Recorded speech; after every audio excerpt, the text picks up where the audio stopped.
Kapan dari Cina?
हरे कृष्णा से प्रणाम।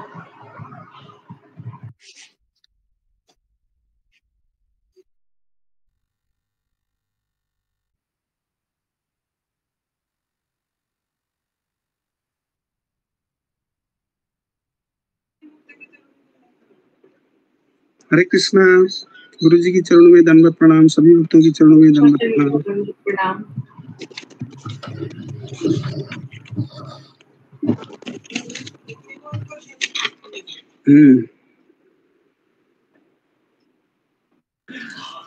हरे कृष्णा, सभी भक्तों को दंडवत प्रणाम।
हरे कृष्णा।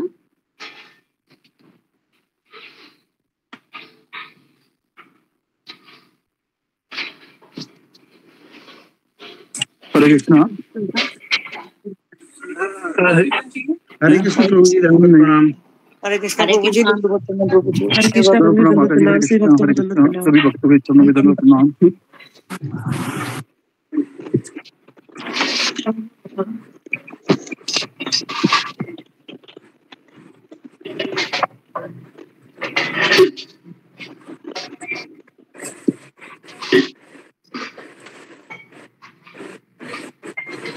अंतर्यामी प्रभु जी, हरे कृष्णा।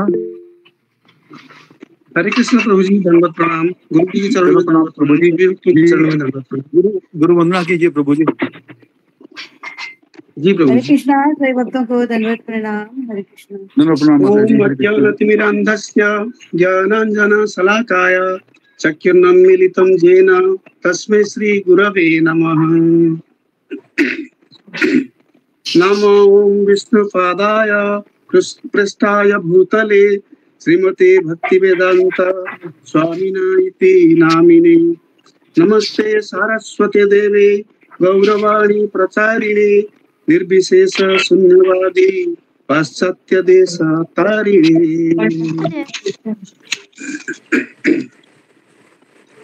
श्री गुरु चरण पद्म केवल भक्ति सद्मा बंधु मुई सावधान मते बंधु मुई सावधान मते जहर प्रसादे भाई हे भवतुरिया चाय कृष्ण प्राप्ति होय जहाँ हईते कृष्ण प्राप्ति होए जहाँ हईते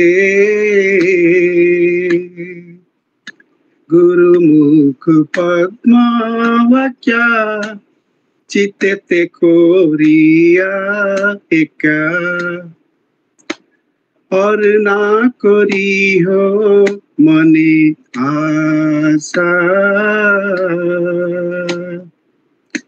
श्री गुरु चरणी रति एई से उत्तम गति जे प्रसाद पूरे सर्व आशा जे प्रसाद पूरे सर्व आशा चक्षुदान दिलो जेई जन्मे जन्मे प्रभु से चक्षुदान दिलो जेई जन्मे जन्मे प्रभु से दिव्य ज्ञान हृदय प्रकाशित दिव्य ज्ञान हृदय प्रकाशित प्रेम भक्ति जहाँ होते अविद्या विनाश जाते प्रेम भक्ति जहाँ होते अविद्या विनाश जाते वेदे गाए जहाँ चरिता वेदे गाए जहाँ चरिता श्री गुरु करुणा सिंधु अधम जनार बंधु लोकनाथ लोकेर जीवन लोकनाथ लोकेर जीवन हा प्रभु कोरो दया देह मोरे पद छाया हा प्रभु कोरो दया देह मोरे पद छाया एबे जस घुसुक त्रिभुवन एबे जस घुसुक त्रिभुवन श्रील प्रभुपाद पतित पावन जय गुरुदेव लैल चरण प्रभुपाद प्रभुपाद प्रभुपाद जय प्रभुपाद जय जय प्रभुपाद प्रभुपाद प्रभुपाद प्रभुपाद जय जय गुरुदेव गुरुदेव गुरुदेव जय जय गुरुदेव निताई गौर हरि बोल हरि बोल हरि बोल हरि बोल निताई गौर हरि बोल हरि बोल हरि बोल हरि हरि बहुत सुंदर प्रभु जी, चरणों धन्यवाद। में दंडवत प्रणाम, सभी भक्तों के चरणों में दंडवत प्रणाम। हरे कृष्णा, सभी भक्तों के चरणों गौर में प्रेमानंदी, दंडवत हरि हरि बोल। हरि बोल हरि बोल हरि बोल। बहुत सुंदर प्रभु जी, हरे कृष्णा। बहुत सुंदर प्रभु जी, प्रभु जी हरि बोल। हरे कृष्ण। बहुत सुंदर। हरे कृष्ण। दंडवत प्रणाम माता जी, सभी भक्तों के चरणों में दंडवत प्रणाम। हरे कृष्णा। हरे कृष्णा। सभी भक्तों के चरणों में दंडवत प्रणाम। गुरु जी के चरणों में दंडवत प्रणाम। हरे कृष्णा हरे कृष्णा। दंडवत प्रणाम माता जी, हरे कृष्णा। सभी भक्तों के चरणों में दंडवत प्रणाम।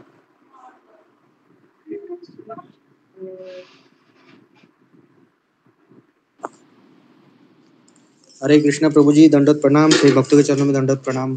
दंडवत प्रणाम विशाल प्रभु जी, हरे कृष्णा।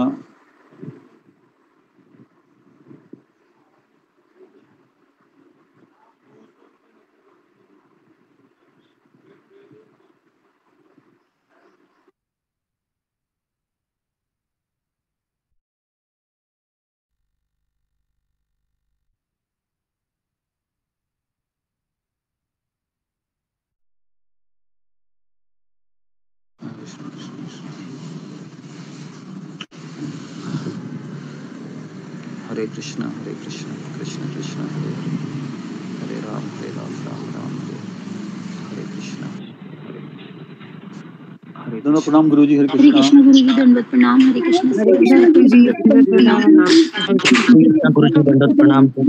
कृष्ण गुरु जी दंडवत प्रणाम। हरे कृष्ण गुरु जी दंडवत प्रणाम। सभी भक्तों की चरण में दंडवत प्रणाम। हरे कृष्ण गुरु जी दंडवत प्रणाम। हरे सभी कृष्ण भक्तों को भक्तों को दंडवत प्रणाम। हरे कृष्ण गुरु जी दंडवत प्रणाम। हरे कृष्ण गुरु जी दंडवत प्रणाम। हरे कृष्ण, हरे कृष्ण, कृष्ण कृष्ण। ओम अज्ञानतिमिरान्धस्य ज्ञानाञ्जनशलाकया चक्षुरुन्मीलितं येन तस्मै श्रीगुरवे नमः। नमो विष्णुपदाय कृष्णप्रेष्ठाय भूतले श्रीमते भक्तिवेदान्त स्वामिनिति नामिने। नमस्ते सरस्वती देवे गौरवाणी प्रचारिणे निर्विशेष शून्यवादी पाश्चात्य देश तारिणे। हे कृष्ण करुणा सिंधु दीनबंधु जगतपते गोपेश गोपिका कांत राधा कांता नमोस्तुते। तप्त कांचन गौरांगी राधे वृंदावनेश्वरी वृषभानुसुते देवी प्रणमामि हरिप्रिये। वाञ्छाकल्पतरुभ्यश्च कृपा सिन्धुभ्य एव च पतितानां पावनेभ्यो वैष्णवेभ्यो नमो नमः। जय श्री कृष्ण चैतन्य प्रभु नित्यानंद श्री अद्वैत गदाधर श्रीवासादि गौर भक्त वृंद। हरे कृष्णा कृष्णा कृष्णा हरे हरे, हरे राम राम राम हरे हरे। हरे कृष्णा कृष्णा कृष्णा हरे हरे, हरे राम राम राम हरे हरे। हरे कृष्णा कृष्णा कृष्णा हरे हरे, हरे राम राम राम। ओके, हरे कृष्णा। तो दोपहर को एग्ज़ाम है, तो सब लोग एग्ज़ाम की तैयारी भी करें और अधिक से अधिक मात्रा में सब लोग 3 बजे एकत्रित हो। और जो भक्त एग्ज़ाम में नहीं आएगा, है ना, तो समझने का कि बस आ रहा और जा रहा हूँ, एग्ज़ाम देना कंपलसरी है। ठीक है, तो आज हम थोड़ा सा अलग विषय पे चर्चा करेंगे, सेवा के ऊपर। तो सबका स्वागत है सत्र में। सब लोग अपने कैमरा को ऑन कीजिए, माइक को बंद कीजिए।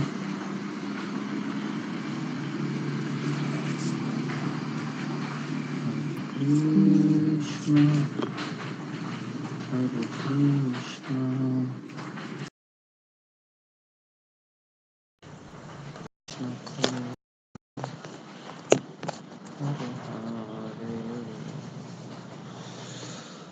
ओके, तो एक कथा से हम शुरुआत करते हैं।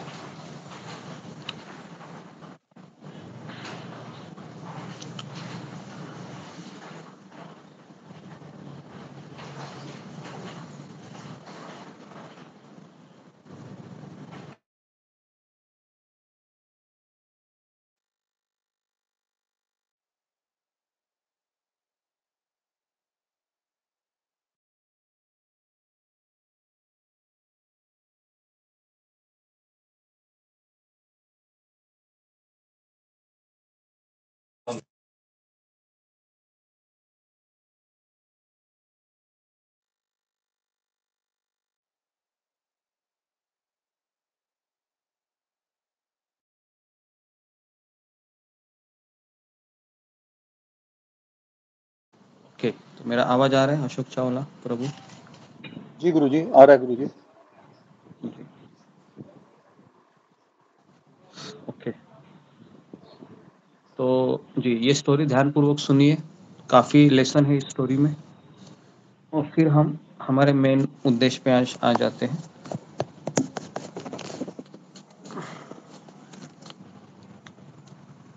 ओके,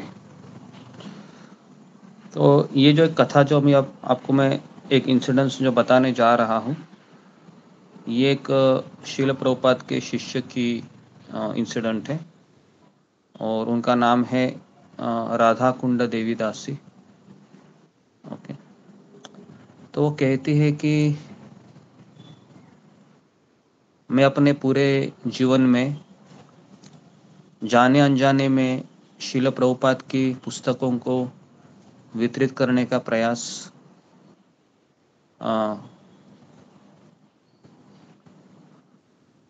करती हूँ। आज मुझे कैंसर था, कह रही है।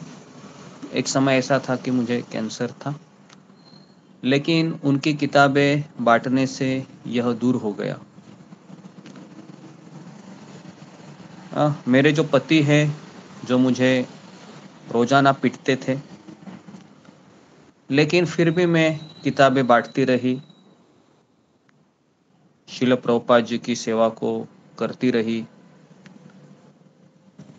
और वे कठिनाइयां बीत गई समय के प्रभाव से।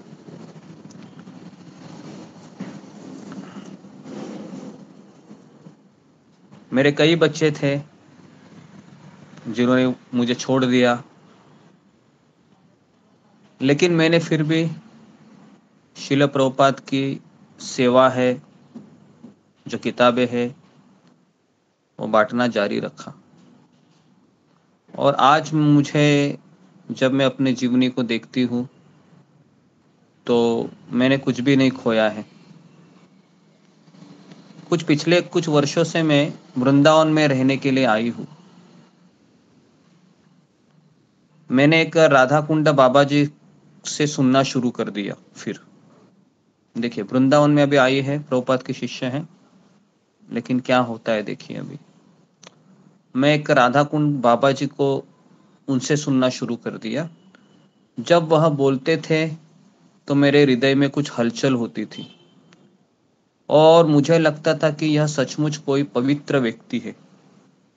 मैंने उन्हें अपना सम्मान दिया और उन्होंने मुझे कुछ निर्देश दिए। क्या आप श्रीमती राधा रानी की कृपा प्राप्त करना चाहती हो? क्या प्रश्न पूछा उन्होंने? क्या आप श्रीमती राधा रानी की कृपा प्राप्त करना चाहती हो? तो मैंने कहा कि हाँ, जरूर, मैं करना चाहती हूँ। तो फिर हर दिन तुम्हें राधा कुंड में आना होगा। मैं तुम्हें एक मंत्र देता हूँ और एक दिन श्रीमती राधा रानी तुम्हें अपने ऊपर कृपा कर बरसाएगी, दया बरसाएगी। और मैं इतनी मूर्ख थी कि मैंने कहा ठीक है, बहुत अच्छा। तो फिर उस बाबा जी ने मुझे दोहराने का एक मंत्र दिया। मैं हर दिन राधा कुंड में आती थी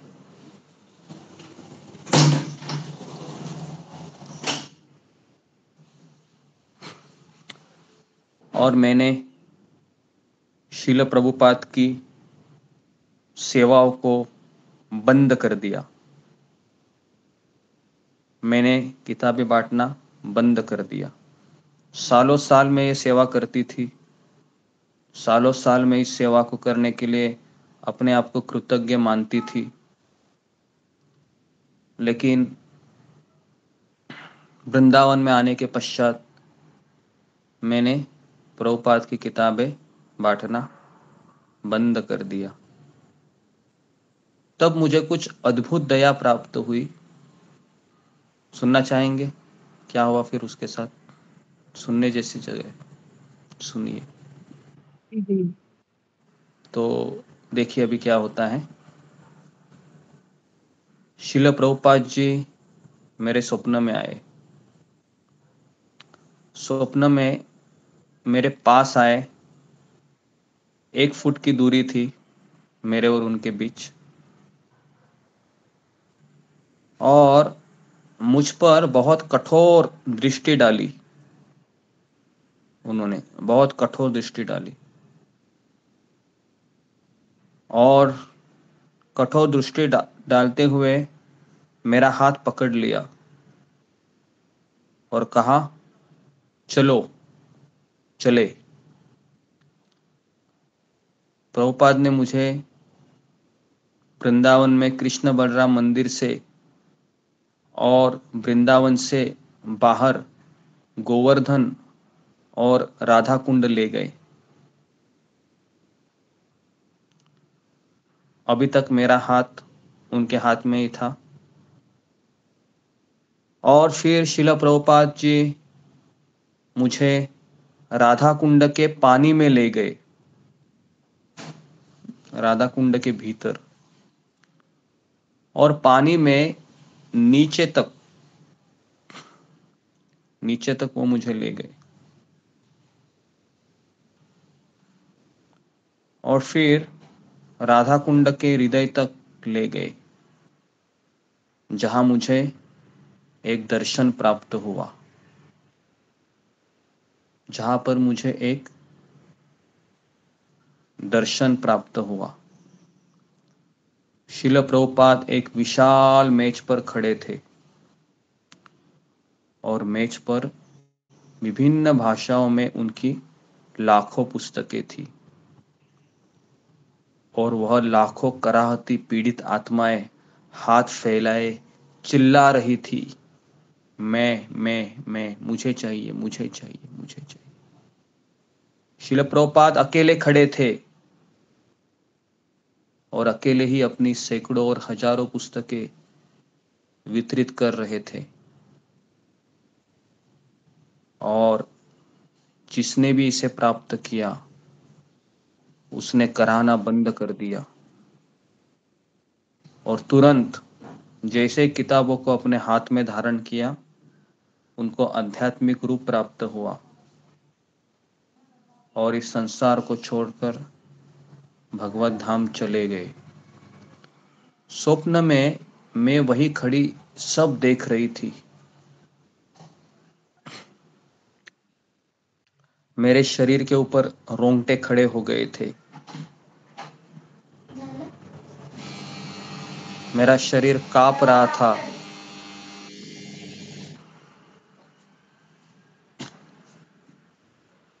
शिल प्रभुपाद ने मुझ पर एक और कठोर दृष्टि डाली।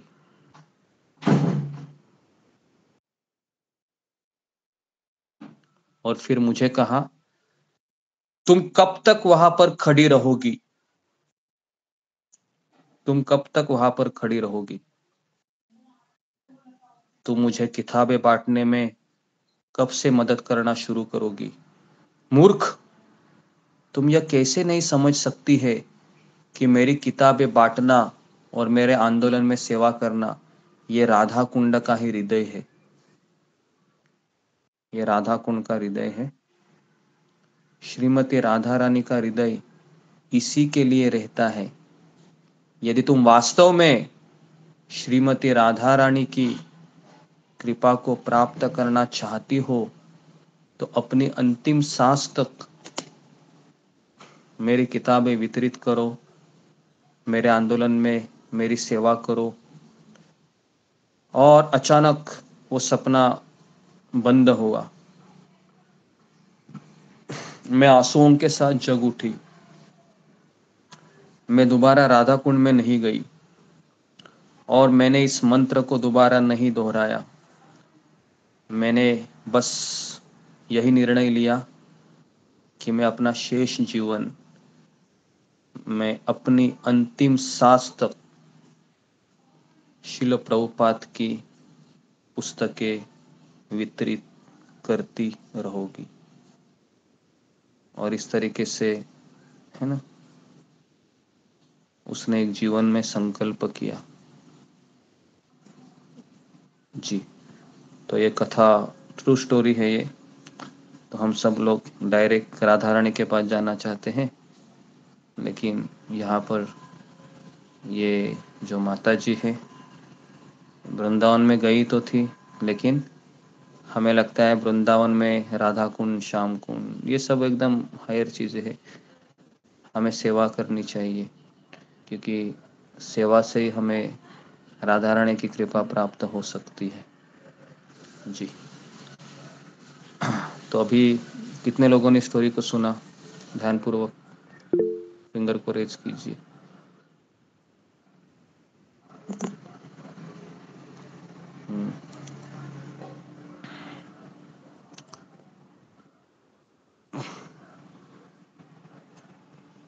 ओके, तो यहाँ पर हमें क्या शिक्षा प्राप्त होती है?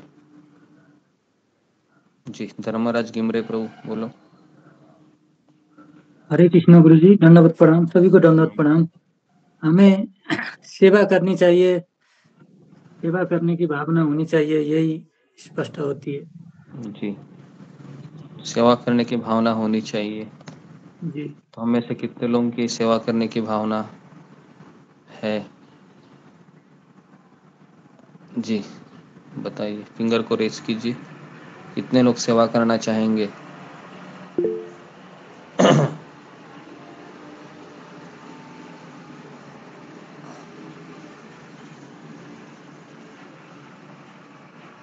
ओके,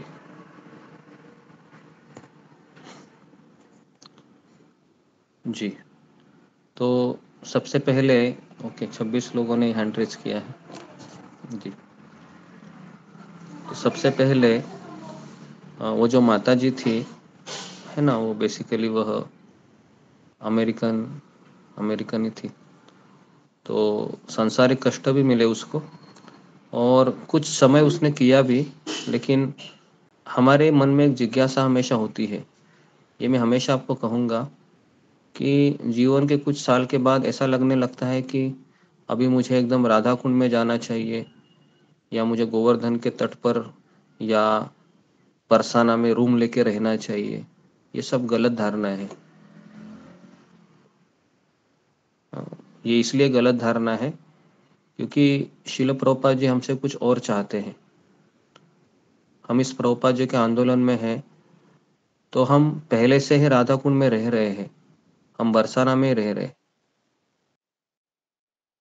तो हमें सेवाओं को छोड़कर उधर जाके भजन करने में ज़्यादा कुछ लाभ नहीं होगा।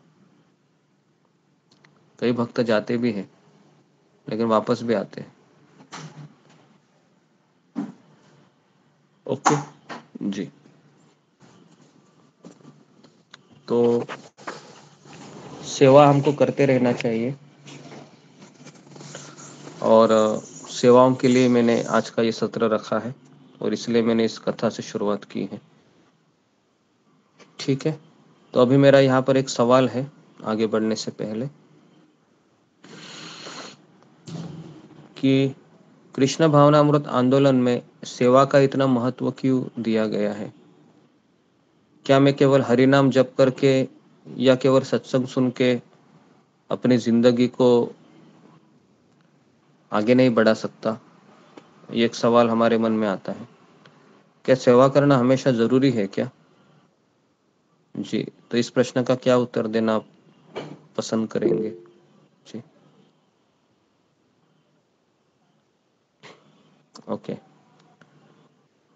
जी ओके, अशोक चावला प्रभु। जी गुरु जी सेवा से हम विनम्र बनते हैं, हमारा अहम खत्म होता है। जो सबसे बड़ी अड़चन है भक्ति में, हमारा अहम। तो सेवक सो सेवा बनाए कहते हैं ना, उसमें पंजाबी में भी कहते हैं सेवक को सेवा बनवाए। जब सेवा करते हैं तो हमारा अहम खत्म होता है, हम एकदम से प्रभु में जो कठिनाइयां आती है रास्ते में हमारे उसके, वो खत्म होती हैं। सेवा ओके, बहुत जरूरी है। सेवा जरूरी है लेकिन उसका एक कनेक्शन है। वो कनेक्शन क्या है बताने का प्रयास आपने अच्छा किया। एक सटीक हम उत्तर हैं ही में ढूंढ एक्चुअली, रहा हम हूँ। हैं ही सेवक है गुरु जी, हम हैं ही सेवक हैं एक्चुअली। तो हम अपनी ड्यूटी नहीं कर रहे। जी जी ओके, रीना सिंह।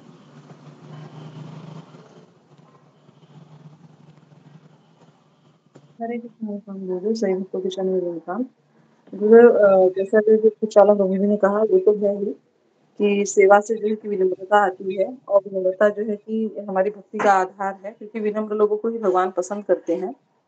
और दूसरी चीज गुरुदेव ये है कि हमारी गुरु की आज्ञा है और इसी में सब कुछ है। जब हम उसको करते हैं तो फिर जो है कि मुझे लगता है कि हमारी प्रगति नहीं होती है और हमें जो कुछ चाहिए सब कुछ वो मिलता भी है।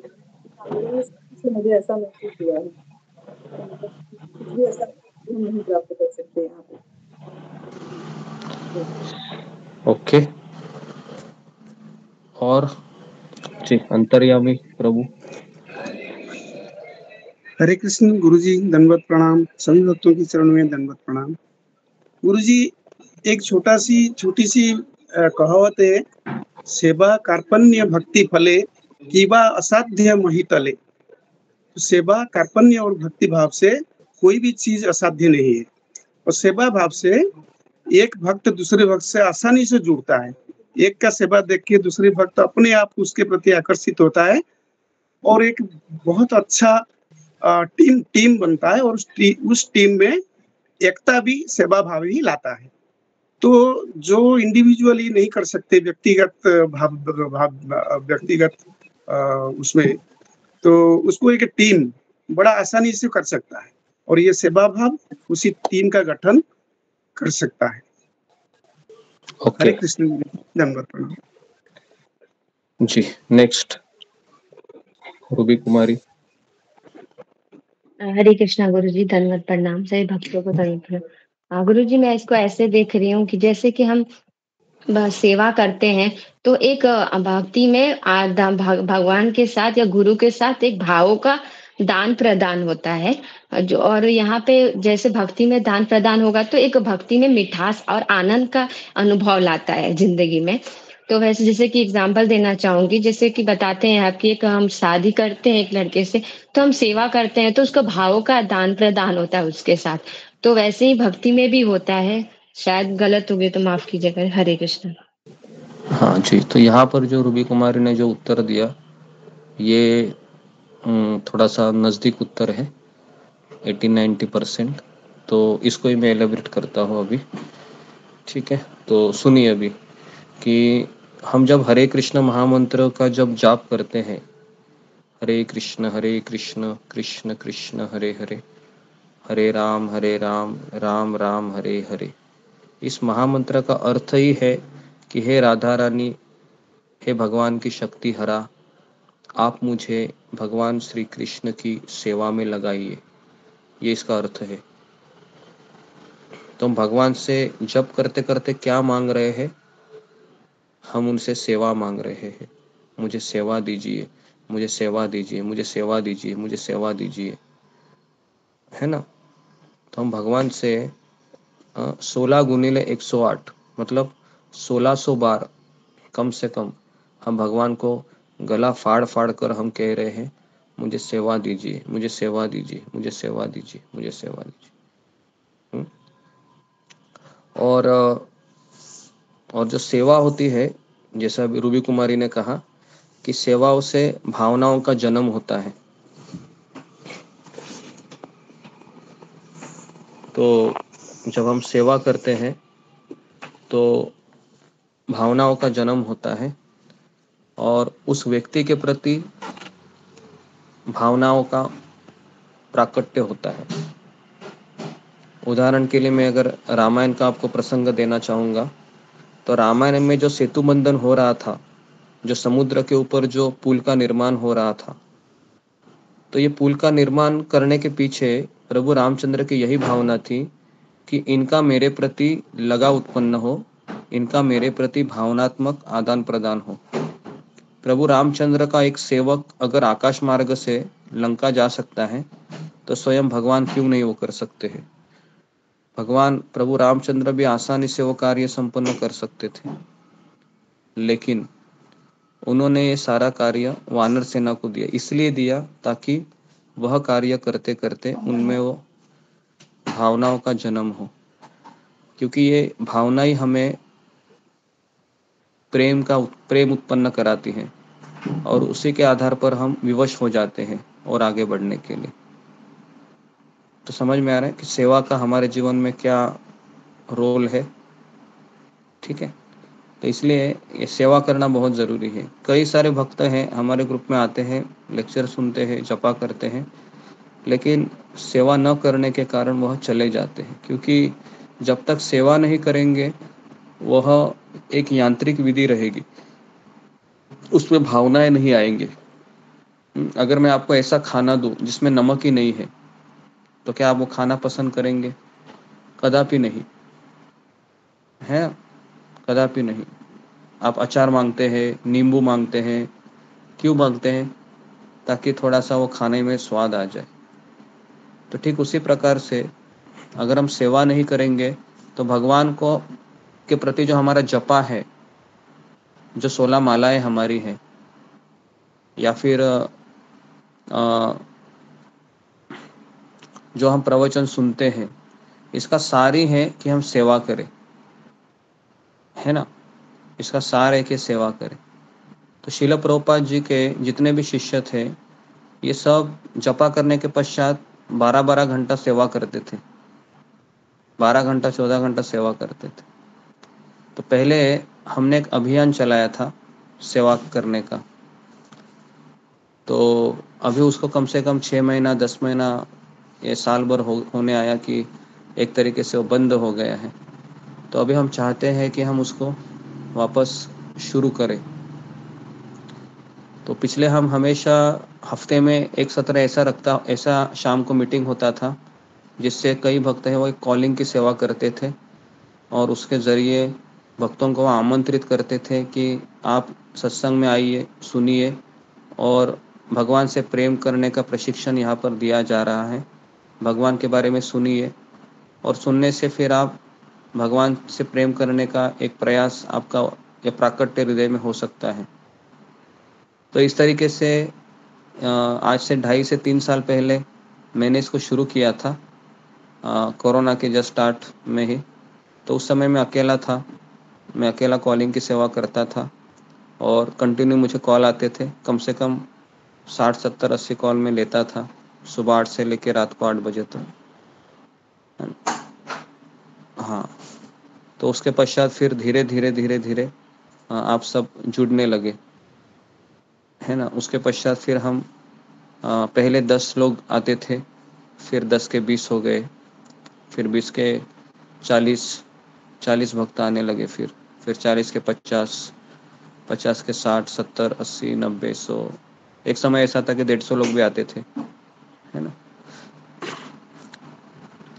तो उस समय हमारी सेवाएं भी चलती थी, और कंटिन्यू हम उसके लिए टीम बनाई थी, रिपोर्टिंग होता था, सारी चीज़ें होती थी।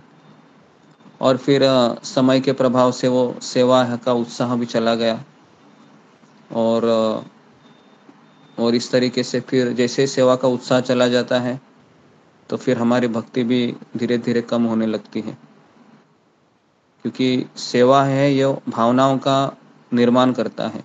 जैसे अभी श्रील प्रभुपाद जी उस माता जी के सपने में गए, और हालांकि वो राधाकुंड में रहने के लिए गई थी वो, और एक बाबा जी से मिली थी वो।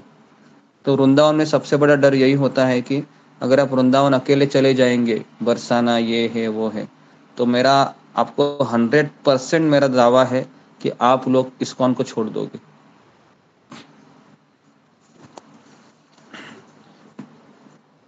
ऐसे कई लोग हैं जो मेरे संपर्क में है, वृंदावन चले गए, इस्कॉन को छोड़कर कहीं दूसरे बाबा जी के पास जाकर गुरु मंत्र ले लिया, और फिर राधा रानी के भाव में आकर, है ना, बोल रहे कि ये मंत्र है, बीज मंत्र है, इससे राधा रानी का भाव आता है, ये आता है, वो आता है।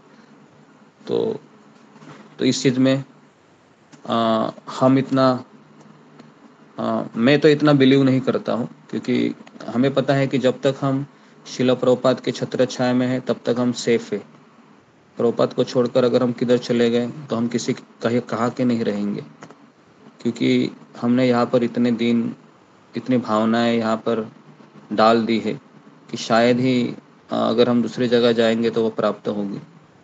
तो प्रभुपाद हमेशा कहा करते थे कि एक स्कूल है, एक विद्यालय है, ये खराब हो सकता है, लेकिन विद्यालय में जो प्रशिक्षण दिया जा रहा है ये कभी खराब नहीं हो सकता है। तो इस्कॉन एक पाठशाला है, इसमें कई चीज़ें हैं, ऐसे दिखाई देती है कि ठीक नहीं है, ये नहीं है, वो नहीं है, लेकिन प्रभुपाद जी ने जो ग्रंथ लिखे हैं, जो किताबें लिखी हैं, उसमें रंच मात्र भी दोष नहीं है। प्रभुपाद जी हमेशा कहा करते थे कि ये किताबें मैं नहीं लिख रहा हूँ, ये किताबें कृष्ण मुझसे लिखवा रहे हैं। तो जी, तो हमारे लिए शिल प्रभुपाद जी की सेवा करना ही हमारा एकमात्र लक्ष्य है। अगर कोई मुझे इससे अच्छा चीज़ कोई देना भी चाहेगा कि मैं आपको भगवान को दिखाऊँगा, चलो मेरे साथ, लेकिन आपको इस्कॉन छोड़ना पड़ेगा या फिर आपको इस संस्था से दूर जाना होगा, तो हमको वैसा वाला कृष्ण भी नहीं चाहिए। हम अगर कृष्ण को देखना चाहेंगे तो शिल प्रभुपाद के शब्दों से ही देखना चाहेंगे, नहीं तो हमें किसी से कृष्ण को देखना नहीं है। तो हमारा इतना कन्विक्शन होना चाहिए प्रभुपाद जी के प्रति, है ना, तब जाके हम रह सकते हैं। नहीं तो इतनी डेविएशन है इस संसार में कि कोई भी आपको मिल जाएगा, और मिलते भी है। हमारे ग्रुप में भी ऐसे भक्तों को जानता हूँ मैं, जो यहाँ का भी ज्ञान लेते हैं, वहाँ का भी लेते हैं, इधर भी उधर भी घूमते रहते हैं, और फॉलो एक का भी नहीं करते अच्छे से। एक बार आपने किसी आध्यात्मिक गुरु को चुन लिया, फिर आप समझने का वो मेरा पति है, हमने उससे शादी कर ली समझो आध्यात्मिक रूप से, फिर हम किसी को दूसरे को नहीं ढूंढते हैं। तो ऐसा हमारा कन्विक्शन होना चाहिए। हमने शिला प्रभुपाद के संस्था से शादी कर ली है, तो हमारे लिए यही एक व्यक्ति है अभी, है ना। हमारे जीवन में कोई दूसरा व्यक्ति आ भी नहीं सकता है, और आना चाहेगा तो भी हम उनको स्वीकार नहीं करेंगे। तो ये हमारा कन्विक्शन होना चाहिए, है ना। नहीं तो फिर हमारी भावनाएं फिर वो ऐसी हो जाएंगी कि जिसमें कोई शुद्धता नहीं है ना। एटलीस्ट हमें उतना तो होना चाहिए। ठीक है, मुझे नियम को फॉलो करने में ऊपर नीचे हो सकता है, कठिनाई हो सकती है, लेकिन एटलीस्ट मैं प्रभुपाद जी के शिक्षाओं के प्रति प्रामाणिक रहूँगा। तो इतना कन्विक्शन होना चाहिए, है ना। इधर उधर आप जाओगे तो आपको कुछ नहीं मिलेगा, केवल ठोकरें मिलेंगी और झूठे वादे मिलेंगे, और उसमें आप अपना समय व्यतीत करोगे, और फिर आपको लगेगा कि सारी संस्थाएं ऐसी हुए, झूठा दावा करते हैं, कुछ नहीं होता है। तो इसलिए मेरे लिए तो, अगर मैं आपको कहूँ तो मेरे लिए पहली संस्था इस्कॉन ही है, और आखिरी भी इस्कॉन ही रहेगी। मैं और किसी संस्था में गया नहीं इसके पहले, है ना, और ना कभी जाऊंगा। हालांकि मैंने सुना है यहाँ पर वो होता है, वहाँ पर ये होता है। तो मेरे जीवन में मुझे भक्ति में कोई इंटरेस्ट ही नहीं था, मुझे मंदिर जाने की भी इच्छा नहीं होती थी कभी। लेकिन जैसे मैं इस्कॉन में आ गया तो मुझे पता चला कि भगवान की भक्ति क्यों करनी चाहिए। तो यहाँ पर मुझे गुरु मिले मेरे, और फिर मैं उनके प्रवचन सुना, और फिर मैंने ठान लिया कि बस यही रहना है, और कई दूसरी जगह जाने की मुझे कभी आवश्यकता नहीं पड़ी। 20 साल हो गए मुझे इस संस्था में, और आज भी मैं यही कहूँगा कि इस संस्था में जो है वो और किधर भी नहीं है, कहाँ पर भी नहीं है ना। तो अभी हमने यहाँ से इतना सब प्राप्त किया है, तो अभी बदले में मुझे भी तो कुछ देना चाहिए ना। तो मैं क्या दे सकता हूँ? तो फिर हम प्रभुपाद जी के लिए क्या कर सकते हैं? प्रभुपाद जी ने हमारे लिए इतना सब कुछ किया है। प्रभुपाद के शिष्यों ने भी, अगर आप देखोगे कि परम पूज्य जय पताका स्वामी महाराज, अगर आप उनको देखोगे तो उनका शारीरिक हेल्थ इतना खराब है कि उनको बोलना भी ढंग से आता नहीं है ना। लेकिन फिर भी वो आज भी इतनी उम्र में अपनी सेवाओं को दे रहे हैं अपने गुरु के प्रति। परम पूज्य राधानाथ स्वामी महाराज ले लो, 75 ईयर्स के हैं, काफ़ी हेल्थ इशू है, इतनी बुढ़ापे अवस्था में भी अमेरिका, मुंबई, बड़े ऐसे देशों में ट्रैवलिंग करते रहते हैं, प्रवचन देते रहते हैं। ऐसे कई सारे भक्त हैं जो समर्पित है। समर्पण का अर्थ ये है कि हम जी रहे हैं उसी के लिए जी रहे, और कोई पर्पज नहीं है ना। और इधर उधर थोड़ा कर्तव्य रहेंगे वो कर लेंगे, लेकिन जी रहे हैं उसी के लिए जी रहे हैं। तो इस तरीके से हमारा कन्विक्शन होना चाहिए, और ये कन्विक्शन तभी आ सकता है जब हम सेवा करेंगे। सेवा, हम जब इस्कॉन में आए थे तो पिछले 10 साल हम सेवा ही किए। हमने ऐसी तरह की सेवा की कि जहाँ पर खाना मिलेगा इसकी कोई गारंटी नहीं थी, सोने को मिलेगा कोई गारंटी नहीं थी। तो हम किताब वितरण करने के लिए हर दिसंबर हम चले जाते थे, एक 4 व्हीलर लेके, टेम्पो लेके, उसमें 5-6 भक्त हुआ करते थे, है ना। सुबह सुबह हम किसी रात को किसी मंदिर में ठहर जाते थे, शिव जी के मंदिर में, गणेश जी के मंदिर में, दुर्गा के मंदिर में, या कहीं पेड़ पेड़ देख लिया बड़ा सा, वहाँ पर कुछ सुविधा है, कोई ऐसा पंप रहता था पानी का, जिसपे, है ना, गांव में ऐसे पंप होते हैं, जो पंप हिलाते तो पानी आता है ना। तो हम सुबह टॉयलेट करने के लिए 3-3:30 बजे उठ के झाड़ियों में टॉयलेट करते थे, और फिर हम नहाते थे उधर ही पंप में, और फिर कपड़ा पहन के फिर माला करने लगते थे 6 बजे तक। और जैसे सूरज की पहली किरण हो गई तो फिर वो बस लीडर कहते थे कि चलो अभी हमको किताब वितरण करने जाना है, और हमारा टारगेट 100 भगवत गीता का होता था डेली। तो किसी गांव को पकड़ लेते थे, किसी गांव के मंदिर में चले जाते थे और फिर अनाउंसमेंट करते थे कि भगवत गीता है आपके लिए, और फिर अलग अलग दुकानों में जाकर उसको वितरित करना। तो दोपहर नहीं देखी, शाम नहीं देखी, और कभी खाने को मिला, इतनी भूख लगती थी, इतनी भूख लगती थी, खाने का कोई ठिकाना नहीं रहता था। तो कोई भक्त एक छोटा सा गैस लेके जाते थे, वो गाड़ी में रहता था गैस, तो सब्जी वाले के पास जाते थे तो थोड़ा दाल चावल सब्जी देता था, उसको छोंक लगाते थे बड़ी मात्रा में राइस का, और फिर बस उसी को भगवान को अर्पण करके वहां पर खा जाते थे, मतलब प्रसाद लेते थे 4-5 भक्तगण। और इस तरीके से हम 1 महीना रहते थे, है ना। तो ऐसे हमने 8, 7, 8, 10 साल किए। तो अच्छा, हाँ, तो ये सब चीजें हैं, ये करनी होती है, इसको ही सेवा कहते हैं, है ना। ऐसे नहीं है कि हम एसी में बैठकर प्रवचन सुने, पंखे के नीचे बैठकर प्रवचन सुने और बस हो जाएगा, ऐसा नहीं है। कुछ ना कुछ कमिटमेंट, कुछ ना कुछ सेवाएं हमको करनी चाहिए, तब जाके वो भावनाओं का उदय होता है। फिर वो भावनाएं हमें प्रेरित करती है आगे बढ़ने के लिए, है ना। भावना तभी उदय होती है जब हम सेवा करते हैं। तो इसके लिए अभी यहाँ पर आप सब लोग हैं वो घर में रहने वाले हैं, घर से बाहर तो जा नहीं सकते, तो इसलिए ये ऑनलाइन सत्र है ना। आप सब लोग अपने अपने घर में बैठे हुए हैं, कई किलोमीटर दूर है, लेकिन मोबाइल के जरिए एक दूसरे को देख रहे हैं, एक दूसरे से सुन रहे हैं और एक दूसरे से चर्चा कर पाते हैं। तो कॉलिंग का सेवा है, इसके बारे में मैं आपको बताना चाहूंगा आज। तो जी, तो पहला मैंने बताया आपको कि सेवा करना बहुत जरूरी है। सेवा नहीं करेंगे तो वो भावनाओं का उदय नहीं होगा, और वो भाव भक्ति में हम प्रवेश नहीं करेंगे, कभी भी नहीं करेंगे, है ना। ये मेरा दावा है ना। पिछले 20 साल में हमने देखा है, सेवा जब रुक जाती है ना तो माला में भी इतना मिठास नहीं आता है।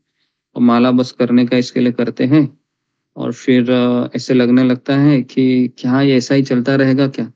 लेकिन हम जैसे ही सेवा करने लगते हैं तो उसमें एक मिठास आने लगती है, फिर अच्छा लगता है। हाँ, बराबर है। तो ये कुछ चीजें हैं जो मैं आपको बताना चाहूँ, बता रहा हूँ। तो पिछले हमने 2 साल में फिर हमेशा हम सत्रों को चलाते थे। शाम को 7 बजे 6 बजे वह सत्र होता था, आधा 1 घंटा, जिसमें हम कॉलिंग की सेवा करने के लिए प्रेरित करते थे भक्तों को।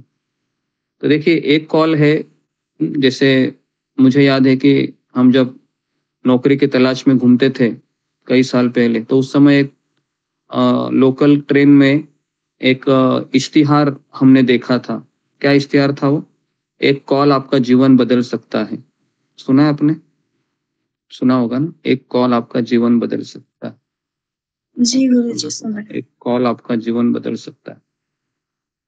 तो जी, तो हम भी आपको यही कहते हैं कि आपका एक कॉल किसी दूसरे का जीवन बदल सकता है। आपका एक कॉल किसी दूसरे का जीवन बदल सकता है। आपको बात आ रही है समझ में? आपका एक कॉल, सोचो, जिसके लिए भगवान गोलोक वृंदावन से धरती पर आकर आते हैं अपना समय देने के लिए, आप उनका कार्य अगर कर रहे हैं, कितनी कितनी बड़ी उपलब्धि है ये, है ना। और मैं वापस कह रहा हूँ, अगर हमको सही में संतुष्ट होना है तो दूसरों के लिए जीना सीखिए, उसी में आनंद है। हम जब दूसरों के लिए जीते हैं तो उसमें भले ही भूख लगती है, लेकिन वो भूख को भी हम हजम कर पाते हैं। प्यास लगती है, प्यास को हजम कर पाते हैं। लेकिन अपने लिए जिएंगे तो भूख प्यास को हम हजम नहीं कर पाते। तो जी, तो इसके लिए हमें सेवा करनी चाहिए, है ना। और सेवा करते समय हमेशा जिलेबी मिलेगी इसकी कोई गारंटी नहीं है, क्योंकि हम ऐसा प्रोडक्ट बेच रहे हैं। कौन सा प्रोडक्ट है हमारा? कौन बताएगा? अशोक चावला प्रभु बताइए, हमारा कौन सा प्रोडक्ट है जिसको हम यहाँ पर कॉलिंग के जरिए बेचना चाहते हैं। टेलीकॉलर होते थे पहले, वो बोलते थे कि हम रिलायंस कंपनी से बोल रहे हैं, हमारे पास एक अच्छा प्लान है, ब्रॉडबैंड प्लान 299 रुपए का, तो उसमें आपको 1 GB डेटा मिलेगा और आपको एक वायरलेस कनेक्शन भी मिलेगा, है ना। तो इसका आपको कुछ नहीं, आधार कार्ड, पैन कार्ड देना होगा, एक फोटो देना होगा और आपको एक चेक दे सकते हो। तो इस तरीके से, पता है, सुना है आपने ऐसे टेलीकॉलर का कार्य? मैंने 2-3 महीने मैंने किया है, इसके लिए मैं थोड़ा सा को बता रहा हूँ। हम ये भी काम किए हैं।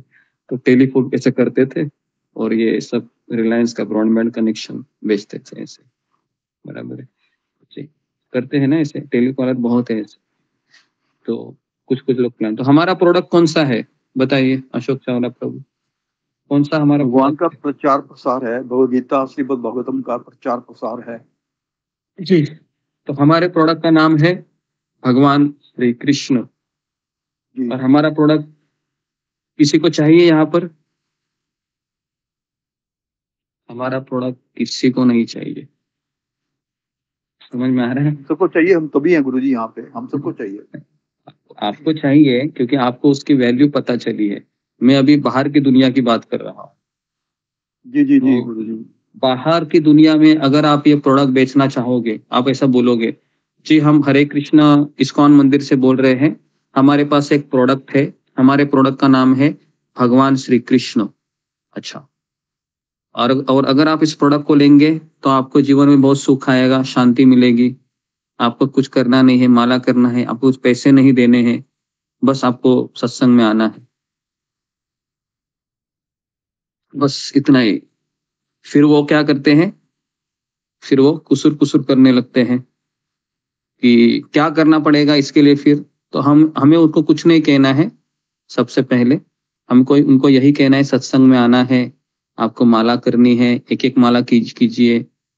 ना आपको उनको ये कहना है चाय छोड़ना है, ना आपको ये कहना है उनको मांस छोड़ना है, उनको नशा छोड़ना है, चाय कॉफी जैसा ही है उनको कहिए आप करते रहिए, केवल आपको कृष्ण को ऐड करना है अपनी जिंदगी में।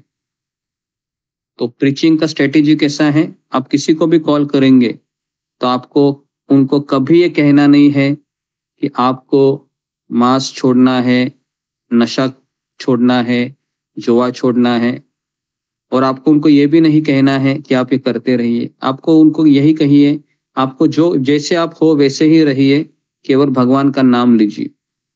हमारी मूर्खता क्या होती है, हम कॉल करके अगर कोई हमको कहता है क्या इस्कॉन में आने के लिए मांस मछली छोड़ना पड़ेगा, तो आप क्या उत्तर दोगे उसको?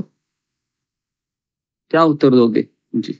अगर वो पहला व्यक्ति है, पहली बार आपके संपर्क में आए, हाँ छोड़ना पड़ेगा, हाँ छोड़ना पड़ेगा। हम कहेंगे गुरुजी कुछ नहीं करना पड़ेगा, आप कनेक्ट होइए, वो धीरे धीरे अपने आप ही छोड़ देगा। हाँ, उनको ये कहना है आपको कुछ चीजें छोड़नी नहीं पड़ेगी, बराबर है, आपको कुछ चीजें छोड़नी नहीं पड़ेगी, आपको केवल क्या करना होगा, कृष्ण को ऐड करना होगा अपने जीवन में। ओके जी। सब लोग अपने कैमरा को ऑन रखिए और अच्छे से रखिए, अब उसमें दिखने चाहिए।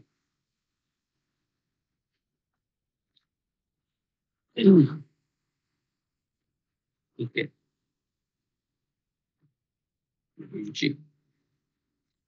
तो सबको समझ में आ रहा है? मैं वापस कह रहा हूं, अगर आपने किसी को फोन किया और उसने कहा मुझे इस्कॉन में आने के लिए मुझे सब कुछ छोड़ना पड़ेगा, घर परिवार, मांस मछली अंडे, ये चाय कॉफी सिगरेट दारू तंबाकू बीड़ी जो भी है, तो आप उनको क्या कहेंगे? आपको कुछ छोड़ना नहीं पड़ेगा, आपको केवल भगवान का नाम को लेना है बस, और सत्संग में आना है। और वो जब ऐसे आएगा तो कोई एक भक्त जब सत्संग में पूछेगा क्या मुझे अभी भक्ति में आके इतने साल हुए हैं या फिर इतने महीने हुए हैं, इतने दिन हुए हैं, तो मुझे अभी मांस मछली खाने की इच्छा नहीं हो रही है, तो क्या मैं छोड़ सकता हूँ? तो फिर हम उनको कहेंगे जी आप छोड़ सकते हो। समझ में आ रहा है? तो उनकी ओर से ये सवाल पूछना चाहिए, हम छोड़ना चाहते हैं, तब जाके हम उनको कहते हैं जी। समझ में आ रहा है आपको? ये चीज बहुत इंपॉर्टेंट है। जो लोग प्रीचिंग करते, प्रचार, आप मैं चाहता हूं कि हमारे ग्रुप में हर एक व्यक्ति प्रचारक बने। हर एक व्यक्ति, एक बच्चे से लेके बूढ़े तक, हर एक को वो प्रचार का स्पिरिट चाहिए, वो खून चाहिए, है ना? पता है खून जब दौड़ने लगता है ना, तो झांसी की रानी भी लेडीज होकर अंग्रेजों में, है ना, तलवार उठाकर युद्ध करती है। पता है कि नहीं? एक झांसी की रानी आपने सुना होगा, जो एक लेडीज है, बराबर है। तो हमारे यहाँ पर तो बहुत लोग झांसी की रानी बन सकते हैं, है ना? लेकिन आपको तलवार नहीं उठाना है, ठीक है? आपको केवल इच्छा को जागृत करना है। इच्छा कि मुझे प्रचार करना है, मुझे सेवा करना है, मुझे प्रभुपाद के लिए कुछ तो करना है, मुझे प्रभुपाद के लिए कुछ तो करना है, ये होना चाहिए मूड। और ये मूड अगर आपके पास है, देखो परिवार के लिए सब लोग करते हैं। अभी आप बोलोगे अरे परिवार भी तो है, उसको भी देखना है। तो मैं अगर थोड़ा सा हार्श शब्द में इस्तेमाल करूं तो आपको थोड़ा सा बुरा लग सकता है कि परिवार का पालन जानवर भी करते हैं, ठीक है? उसमें कोई बड़ी बात नहीं है अगर आप भी कर रहे हो तो आप थोड़ा सा अपना समय निकाल लीजिए, है ना, ताकि हम शिल प्रभुपाद जी की इच्छाओं को एटलीस्ट कुछ समय निकालना चाहिए, जिससे हम उनके लिए थोड़ा सा समय निकालें, ताकि हम उनका सेवा कर सके। उनका सेवा करना बहुत जरूरी है, क्योंकि उन्होंने हमारे लिए सब कुछ किया है, रात रात भर जग कर किताबें लिखी है। तो हमें उनकी कृतज्ञता को वापस लौटाना है। जी, तो कितने लोग रेडी है इस अभियान में? फिंगर को रेज कीजिए जरा। जी हाँ, अभी कीजिए। और अगर आप फिंगर को रेज कर रहे हैं तो आपको ये समझना आना चाहिए कि मुझे सेवा भी करनी होगी, और उसके लिए आप बहाने मत दीजिए कृपया करके, है ना? सेवा में कोई बहाना नहीं चलता है। सेवा में इच्छा चाहिए, और एक योजना बनाइए कि कब मैं इसको समय दूं और कब मैं करूं, ठीक है? तो ओके, तो अभी जो मैं बता रहा हूं तो इसमें हम काम करेंगे, एक टीम बनाएंगे, क्योंकि ये जरूरी है, क्योंकि ये सेवाएं बंद होने के कारण अभी काफी भक्त आते हैं जाते भी हैं, है ना? तो अगर आप सेवा करोगे, कोई एक व्यक्ति है वो ढूंढ रहा है इस्कॉन को, या फिर वो इस्कॉन में है लेकिन उसको सही सत्संग नहीं मिल रहा है, वो ढूंढ रहा है कि कोई तो मुझे ज्ञान मिले, कोई तो मुझे ऐसा जगह हो जहां पर मुझे सारी चीजें प्राप्त हो, और मुझे एक ऐसा सत्संग की आवश्यकता है जो हमेशा चलता रहे। लोग ढूंढ रहे हैं, हम केवल उनके पास पहुंच नहीं पा रहे। तो हमारा प्रॉब्लम है ये, हम पहुंच नहीं पा रहे, तो हमें पहुंचना है उनके प्रति, है ना? तो ठीक है, तो मैं इन सबका आपका स्क्रीनशॉट ले रहा हूं, है ना? और फिर हम इसका एक टीम बनाएंगे, जैसे ही आज इसके ऊपर ही मैं काम करूंगा।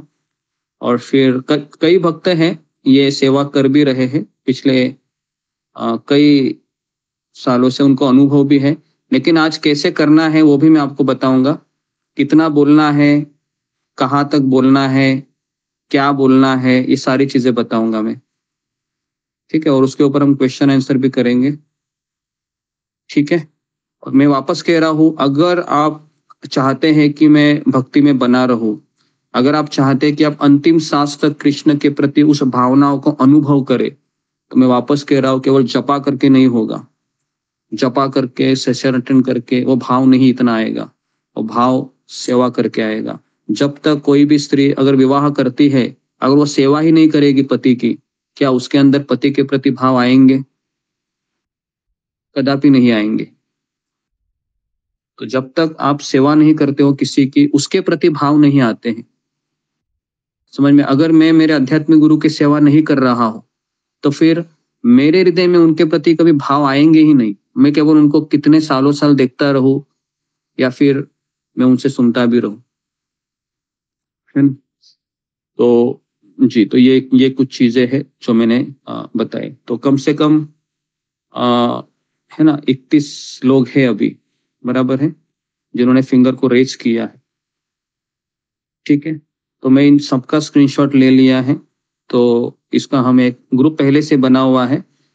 तो मैं चाहता हूँ कि कितने लोग हैं, कितने लोगों को कॉल करना आता है और अपने रिश्तेदारों से मीठा बात भी करते हैं कॉल पे। मुझे लगता है कि सब लोग करते हैं मीठी मीठी बातें। जी,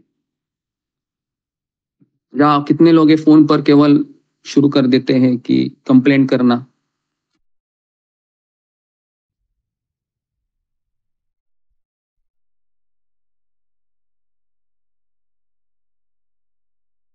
आज या फिर आपको कॉल करते समय मेरा आप लोगों से निवेदन है, थोड़ा सा शक्कर के 2-4 दाने डाल दीजिए जीवा पर। ओके, थोड़ा सा गुड़ खा लीजिए और फिर शायद ये सेवा को शुरू कीजिए। तो ये जो सेवा है इसमें मिनिमम क्वालिफिकेशन है कि उसका हृदय प्रसन्न होना चाहिए, उसका हृदय प्रसन्न होना चाहिए और उसमें इच्छा होनी चाहिए कि मैं कम से कम एक भक्त को जोड़ूं, एक भक्त को। अगर वो भक्त सत्र में आता है और माला करते हुए दिखाई देता है तो मैं बताऊं, कृष्ण से भी ज्यादा खुशी किसको होगी पता है? आपको होगी। समझ में आया? कृष्ण से भी ज्यादा खुशी आपको होगी अगर वो है ना रोज आ रहा है तो। जी, कितने लोगों ने अनुभव भी किया है? फिंगर को रेज कीजिए जिन्होंने कॉलिंग की सेवा करते हैं या पहले किए हैं और आपने कॉल किया और वो सत्संग से जुड़ गए और सत्संग में जुड़ने के बाद है ना आप उनको देखते हैं कि ये तो बहुत अच्छा रिजल्ट है, मैंने कॉल किया और ये भगत बनने का गया, है ना, मतलब मेरे से भी कुछ हो रहा है। तो एक कॉन्फिडेंस आने लगता है ना। ऐसे 17 लोग हैं हमारे ग्रुप में जी जिन्होंने कॉल किया और वो भक्त आ गए। अभी प्रॉब्लम क्या होता है ना, इसमें सबसे प्रॉब्लम बड़ा है कि अगर वो भक्त आता है तो आने के पश्चात उसका एक देखो, अगर हमारे परिवार में अगर कोई एक नया व्यक्ति जुड़ता है तो क्या हम उसको ऐसे ही छोड़ देते हैं या उसको हम कुछ दिन हमको पूछना भी पड़ता है? पूछना पड़ता है कि नहीं? पूछना पड़ता है ना भाई, आपको खाना मिल रहा है कि नहीं समय से? क्या आपको यहाँ पर अच्छा लग रहा है? क्या आपको जगह मिली यहाँ पर घर में रहने के लिए? सारी चीज पूछताछ किए जाते हैं। अभी प्रॉब्लम क्या है कि यहाँ पर 2 चीजें हैं। एक है मैं कॉलिंग किया, वो भक्ता जुड़ गया, अभी उसको ये अनुभव आपको देना है कि उसको ये लगे कि मैं कोई ऐसी जगह पर नहीं आया हूं कि ये मेरे लिए एक नई जगह है। उसको फील करा के देना है ये हमारा परिवार है, यहाँ पर आप अपने विचारों को रख सकते हैं, कुछ सवालों को पूछ सकते हैं, जो भी आपके मन में कुछ इच्छाएं हैं आप बता सकते हो। ठीक है, तो इतना धाड़स देने के लिए इसको ये 2 डिपार्टमेंट चाहिए इसके लिए। पहला डिपार्टमेंट जो कॉल करेगा, दूसरा डिपार्टमेंट है वो ऐसे लोगों की केयर करेगा। और ये दोनों चीजें करने के लिए मिनिमम क्वालिफिकेशन है कि उसके जबान पे मिठास होनी चाहिए और उसमें सहन शक्ति होनी चाहिए। एक प्रश्न का आपको 10 बार उत्तर देना पड़े, आपको उसको प्यार मोहब्बत से बताना है। अगर आप इरिटेट हो जाएंगे तो वो आएगा क्या? वो नहीं आएगा। ओके, इरिटेट नहीं होना है। इस प्रचार कार्य में आपको 10 बार क्वेश्चन पूछेंगे तो उसको जवाब। कितने लोगों को समझ में आया यहाँ तक बातें? फिंगर को रेज कीजिए।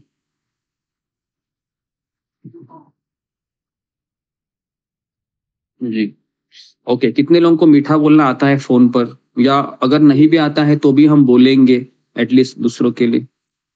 जी, फिंगर को रेज कीजिए। मीठा बोलने का अर्थ पता है क्या है? कि आपको उसको ऐसे दिखाना है कि मैं आप ही का मित्र हूं, बिछड़ा हुआ मैं आपका मित्र हूं, आपको मैं फोन घुमा रहा हूं, है ना। और आपको यहाँ पर लाने के लिए मुझे कोई आपसे कोई धनराशि नहीं चाहिए, निस्वार्थ है ये। आप केवल आइए, हम यही चाहते हैं कि आपका जीवन है बहुत सुंदर हो, आप अपने जीवन में कृष्ण को अपनाएं। देखो इस्कॉन बड़ी संस्था है, आपने सुना होगा, और ना हम आपसे कोई पैसे मांगते, कुछ नहीं मांगते, बस हम आपसे समय मांग रहे हैं। आप थोड़ा अपना समय दीजिए और यहाँ पर थोड़ा सुनिए गीता के कुछ लोगों को, एक बार नाम लीजिए, पहले आके तो देखिए आप, है ना, अपने आप को थोड़ा समय दीजिए। कहिए आप उनको कि आपने बहुत लोगों को समय दिया है, सबसे आपको निराशा मिली होगी, लेकिन यहाँ पर आप थोड़ा अपना समय दीजिए। हमारा दावा है आपको कि आपको यहाँ पर बहुत अच्छा लगेगा।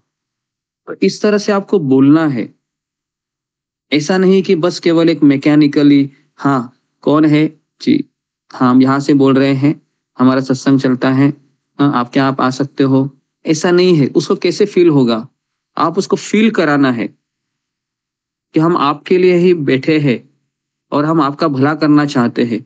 आप थोड़ा सा आप आने का कष्ट कीजिए, जो चाहिए हम आपके लिए कर सकते हैं जी। तो वो हमारे अंदर भाव आना ही चाहिए अगर सेवा करते। सेवा मतलब ये नहीं कि बस करो, नहीं, सेवा मतलब मैं उसको पूरा उसमें अंदर इमोशन डालूंगा, इमोशन डालूंगी। जैसे मैं लेक्चर देता हूँ, अभी मैं यहाँ पर आपको रोज लेक्चर देता हूँ, लेकिन मैंने ऐसा एक भी लेक्चर नहीं दिया अभी तक जिसमें मैंने इमोशन ही नहीं डाले हो, हालांकि मुझे रोज करना पड़ता है। मैं आता हूँ, पूरा मेरा एनर्जी, पूरा मेरा मन ध्यान सब इधर लगा देता हूँ मैं। तो सेवा भी आपको ऐसी ही करनी है, भले वो रोज करनी हो। आपको ये समझना है कि सेवा मुझे राधा रानी की मिली है, सेवा कृष्ण की सेवा मुझे मिली है। मैं कितना भाग्यशाली हूँ कि मैं डायरेक्ट कृष्ण की सेवा में लग रहा हूँ। तो अपने आप को ऐसा फील कराना है, ये नहीं कि अरे यार ये वापस कॉलिंग का सेवा, ऊपर से वो ये बोलेगा, अभी 2 शब्द सुनाएगा, पहले से घर वाले सुनाए, अभी ये भी 2 सुनाएगा, क्या करूं मैं अभी। तो ये फिर अगर आपका एटीट्यूड रहेगा तो फिर आप तलवार उठाने से पहले ही घायल हो जाओगे।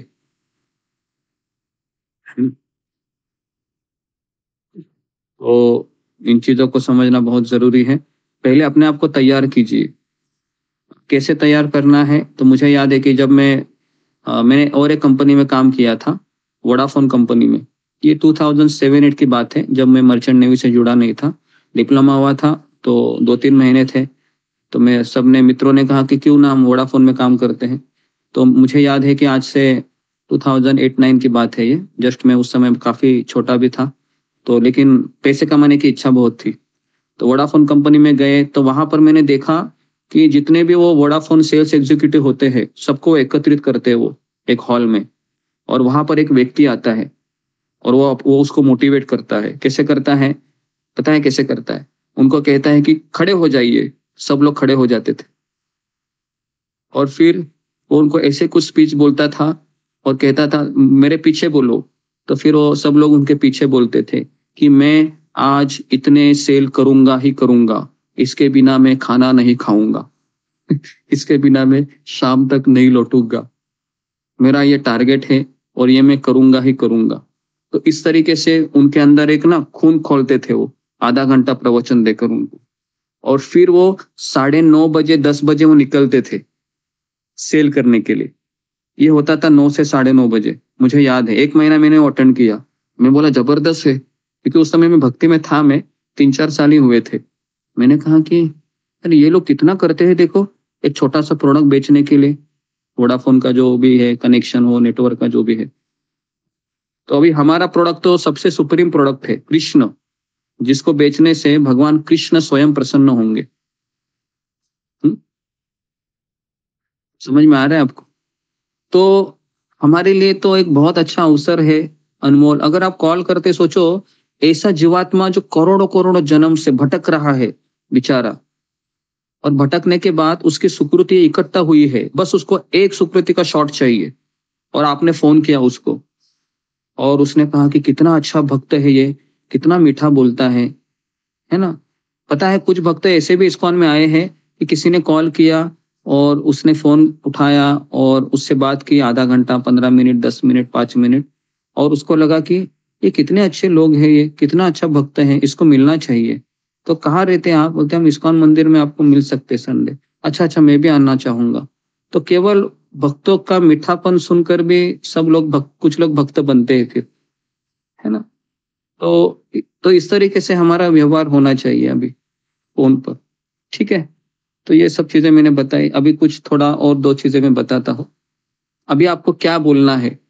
जी, कितने लोग जानना चाहते हैं क्या बोलना है, कैसे बोलना है? जी।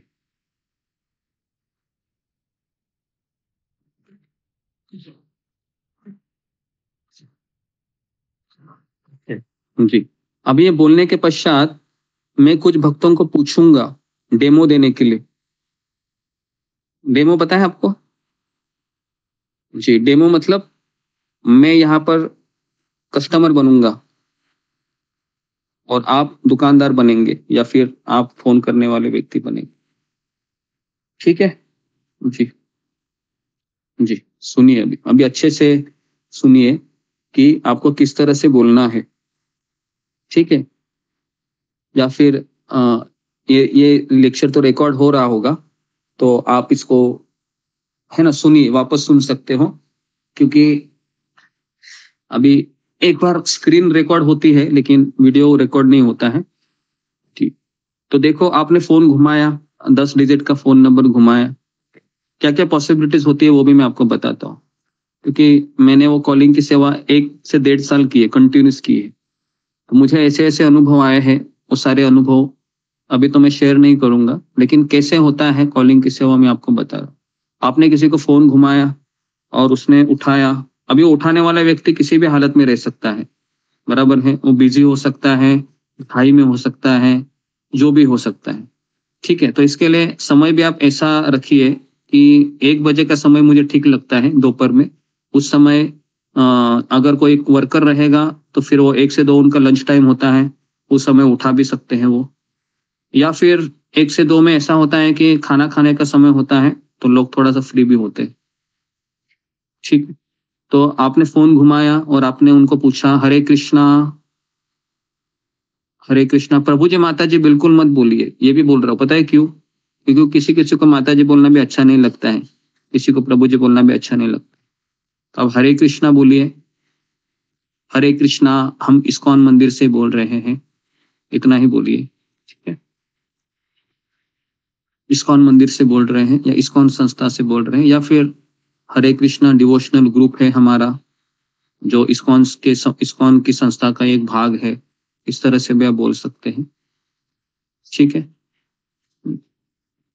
तो अगर उन्होंने पूछा कि आप कौन से इस्कॉन मंदिर से बोल रहे हैं, तो आपको उनको कहना है कि हमारा इस्कॉन ये पूरा जगत भर में है, वर्ल्ड वाइड है, तो हम ऑनलाइन सत्संग चलाते हैं। तो हमारे ग्रुप में ऑल ओवर द इंडिया से लोग जुड़े हुए हैं, तो कोई ऐसा फिक्स जगह नहीं है। तो हम यहाँ पर श्रील प्रभुपाद की किताबों का अध्ययन करते हैं, जो इस्कॉन संस्था के संस्थापक आचार्य है। अगर आप इतना भी बोलेंगे तो वो समझ जाएंगे। ठीक है, क्योंकि इस्कॉन ये वर्ल्ड वाइड संस्था है और सबको पता है ऑनलाइन कार्यक्रम में अलग अलग क्षेत्र के लोग भाग लेते हैं, कोई एक फिक्स जगह नहीं होती है। ठीक है, उसके पश्चात फिर वो कहेंगे जी बताइए, कि फिर उनको कहना है कि हम आपसे कुछ आपको हम देना चाहते हैं, यहां से शुरुआत करनी है। क्या कहना है?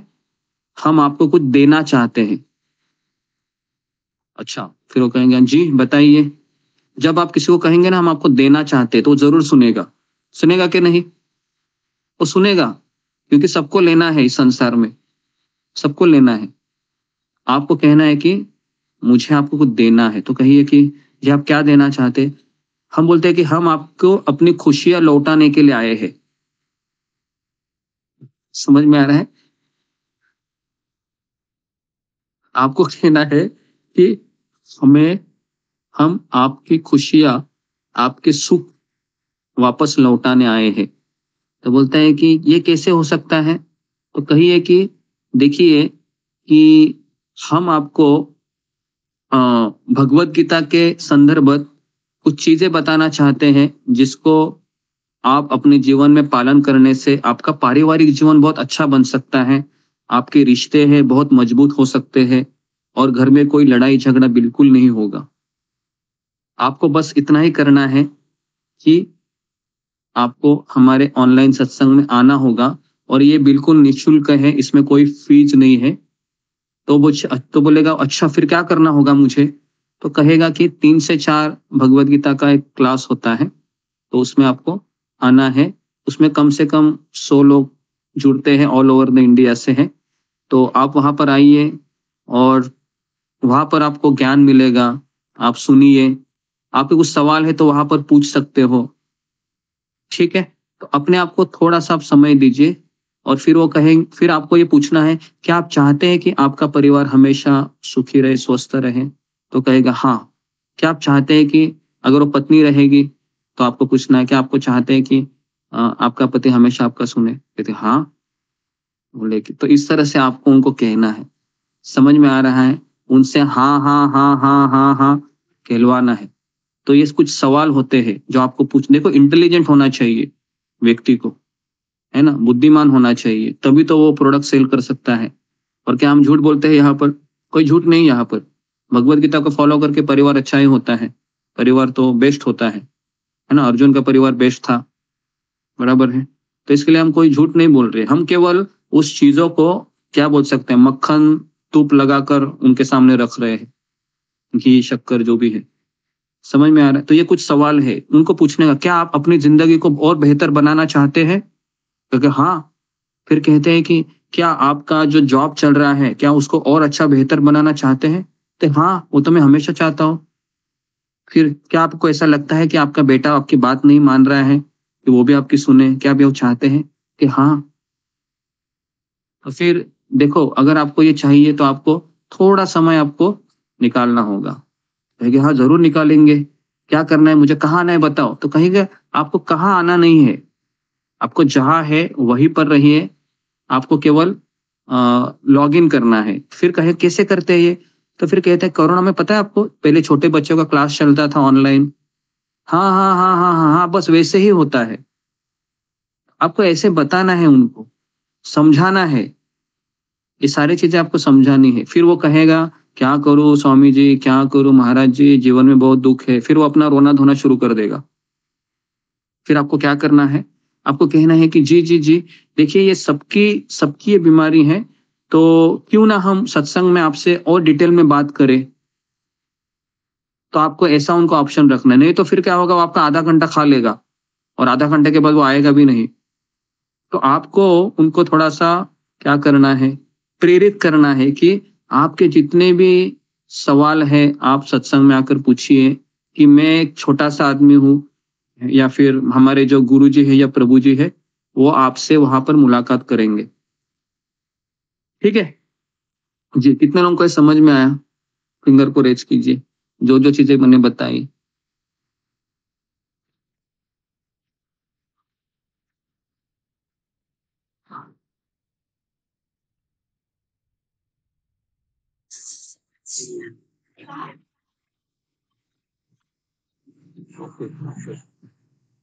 दरवाजा बंद करो।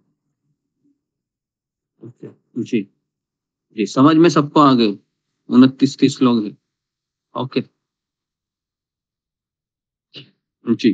तो अभी हम थोड़ा सा डेमो, कौन कौन लोग डेमो देना चाहेगा जो मैंने अभी कहा? शर्माइए मत। हाँ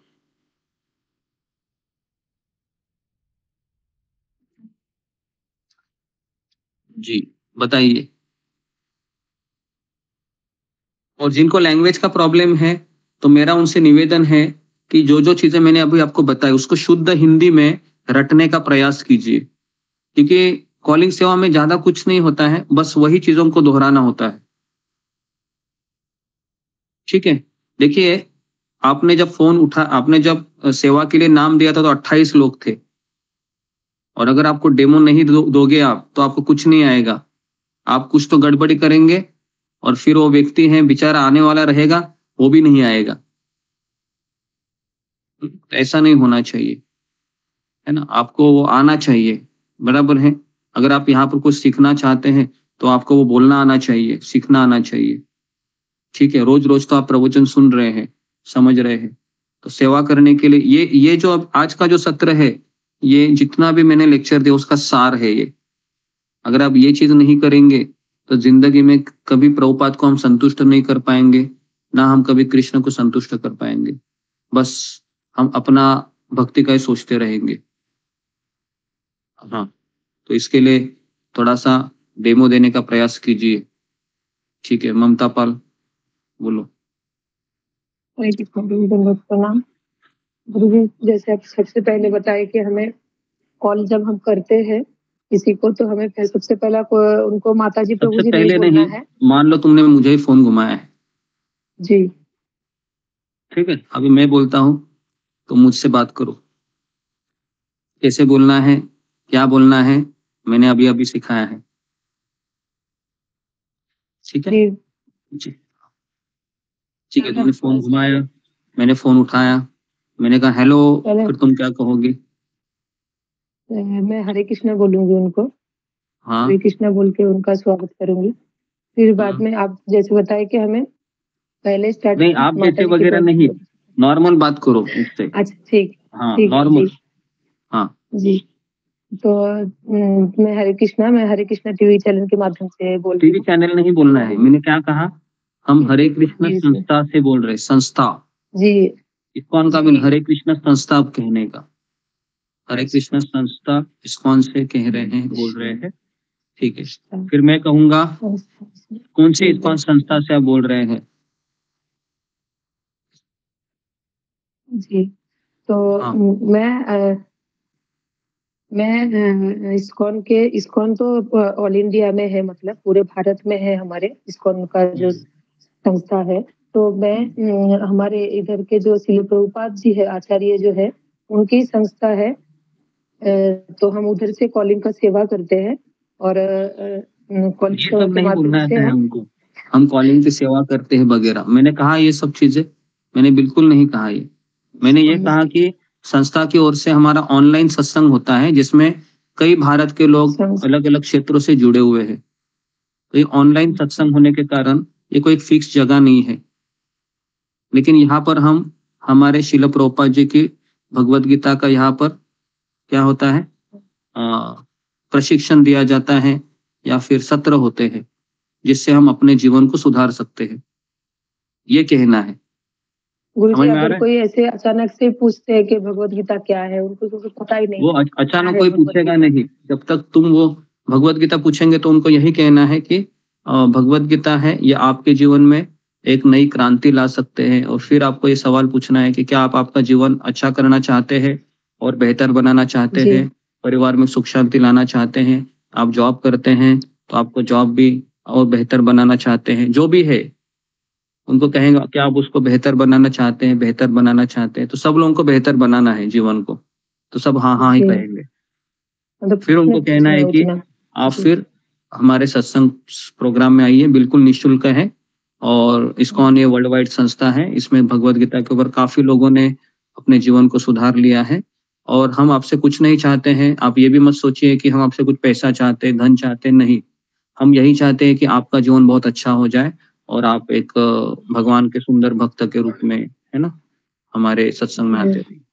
इस तरह से गुरु जी, बोलना है। पूरा पूरा थोड़ा लिख के लेना पड़ेगा, मतलब पहला स्टार्टिंग पैसे हम लिख के लिए थे पूरा, हाँ, आप जैसे बताए। लिख के भी ले लीजिए, ये रिकॉर्डिंग हो रहा होगा, तो जैसे ये रिकॉर्ड जी हो जाएगा आप ये वापस 10 बार सुनिए और आप उसको लिखिए, अभ्यास कीजिए, आईने के सामने खड़े हो जाइए, जिस तरह से अमिताभ बच्चन बोलता है कि नहीं फिल्मों में, वैसे खड़े हो जाइए, एक्शन कीजिए, लाइए अपनी इमोशन को अंदर से, है ना, उजागर कीजिए। बराबर है, कुछ करना है तो इस तरीके लिख से। के लेंगे गुरु जी, धन्यवाद। और कोई?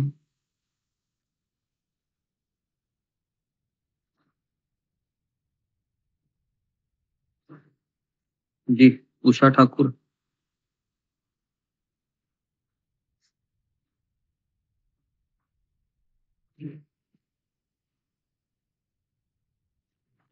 जी, हरे कृष्ण गुरु जी, दंडवत प्रणाम। बोलो। इसने सेवा की है ना, ये जितने भी लोग हैं सब लोग सेवा किए हैं, लेकिन सेवा में मैं चाहता हूँ कि मैं कभी आप एक कॉल मुझे भी कर सकते हैं, आप सेवा कैसे करते हो, है ना। कॉन्फ्रेंस में मैं शायद चला भी आ सकता हूँ। कॉन्फ्रेंस में कैसे लाना है आपको, अगर आप किसी को कॉल करते हो पहले मुझे कॉल करिए फिर उसको कॉल करो। ऐसा भी हो सकता है कि आप किसी को कॉल करेंगे, अगर मुझे लगता है कि सही नहीं जा रहा है तो वहां पर मैं आपको करेक्ट करूँ कि ये आप गलत बोल रहे हो कर, है ना। तो वो भी मैं आपको हेल्प करने के लिए तैयार हूँ कि कॉन्फ्रेंस में मुझे आप ले लीजिए और फिर आप उनसे बात कीजिए, मैं सुनता रहूंगा और फिर मैं आपको फीडबैक दूंगा कि ये यहाँ पर आप ये जी गलत गुरुजी। तो इस तरीके से भी मैं जी मदद कर गुरुजी। सकता हूँ। जी जी गुरुजी, एक्चुअली ना मेरे साथ 2 इश्यू हो जाते हैं कभी-कभी जब मैं करती थी। पहला इश्यू तो ऐसा कि ऐसे प्रभु जी, माता जी खासकर प्रभु जी से कभी-कभी बात हो जाती है, जो ऐसा मूड बना के बैठे हो कि एक बार इस्कॉन वाले का फ़ोन आ जाए, फिर तो हम उसकी अच्छे से वाट लगाएँगे। और जैसे ही हमारा कॉल जाता है और हम कहते हैं हरे कृष्णा, हम इस्कॉन से बोल रहे हैं, तो इस्कॉन से हरे कृष्णा वाले, अच्छा हुआ मिल गया, मिल गया। फिर वो हमारी अच्छे से वाट लगाते हैं, बताओ ये क्या होता है, ये क्या होता है? और फिर मैं उस सारे सवाल का जवाब दे सकती हूँ बड़े धैर्य के साथ, क्योंकि आपने बताया। लेकिन आपकी फिर वो बात याद आती है, नहीं उसको ग्रुप पे लाना है, आपसे बताना है। मैं उसको वही कहती हूँ कि प्रभु जी, माता जी, आप एक काम करिए, हमारे प्रभु जी से बात करिए, आप क्लास आइए, आपके सारे डाउट्स क्लियर किए जाएंगे, आपके सारे प्रश्न लिए जाएंगे, आपके व्यक्तिगत आध्यात्मिक जितने भी प्रश्न हैं। वो मुझे कहते हैं, नहीं देखा ना आप हार गए, सारे यही बोलते हैं, सारे भाग जाते हैं। तो ऐसी कंडीशन में क्या करें? हाँ जी, तो ये एक अच्छा सवाल हो सकता है कि अगर आप किसी को कॉल करते हैं तो जरूरी नहीं कि व्यक्ति है कि आपके मतलब वो सुनने के लिए बैठा है। कभी कभी उसके घर में झगड़ा होता होगा बीबी का और तभी आपने उनको कॉल किया होगा। तो अभी क्या करेगा वो, जितना बीबी का गुस्सा है वो आपके ऊपर निकल सकता है, बराबर है। तो उस समय फिर क्या करने का, ठीक है हम बाद में फोन करते हैं, है ना, क्षमा कीजिए करके रख दीजिए। ठीक है, आपको किसी ने जबरदस्ती नहीं की है, फोन काटना किसके हाथ में है, आपके हाथ में है, बराबर है। तो कुछ समय